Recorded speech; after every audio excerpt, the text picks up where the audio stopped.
ഇതാണ് കാസർഗോഡ് സ്പെഷ്യൽ കൊരട്ടിപ്പത്തൽ. ഈ തൃശ്ശൂരുള്ള കൊരട്ടി എങ്ങനെ കാസർഗോഡ് വന്നതെന്ന് ചോദിച്ചാൽ എനിക്കറിയാൻ പാടില്ല. അറിയാവുന്നവർ ഒന്ന് കമന്റ് ചെയ്തോളൂ കേട്ടോ. അതിനായിട്ട് 4 മണിക്കൂർ കുതിർത്ത് വെച്ച 2 കപ്പ് പുഴുങ്ങലരിയും 1 കപ്പ് തേങ്ങ ചിരകിയതും ഉപ്പും കുറച്ച് ചെറിയുള്ളിയും കൂടി ചേർത്തിട്ട് നല്ല കട്ടിയിൽ ഇതുപോലെ അരച്ചെടുക്കണം.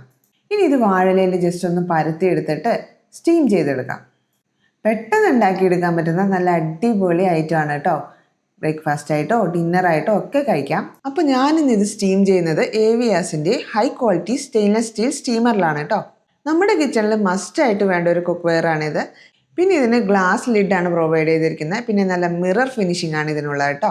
പിന്നെ ഈ കൊരട്ടിപ്പത്തലിൻ്റെ കൂടെ കഴിക്കാനായിട്ട് ഒരു ഈസി പീസി കുക്കർ കടലക്കറിയാണ് ഉണ്ടാക്കിയത്. അതിനായിട്ട് ഞാൻ യൂസ് ചെയ്തത് ഏവിയാസിൻ്റെ തന്നെ സ്റ്റെയിൻലെസ് സ്റ്റീൽ പ്രീമിയം പ്രഷർ കുക്കറാണ്. നമ്മുടെ കിച്ചണിൽ മസ്റ്റ് ആയിട്ട് വേണ്ട അടുത്തൊരു ഐറ്റമാണ് ഈ ഒരു ചെറിയ കുക്കർ. അപ്പോൾ കൊരട്ടിപ്പത്തലും കടലക്കറി പിന്നെ കടുപ്പത്തിലൊരു ചായയും സെറ്റാണ്.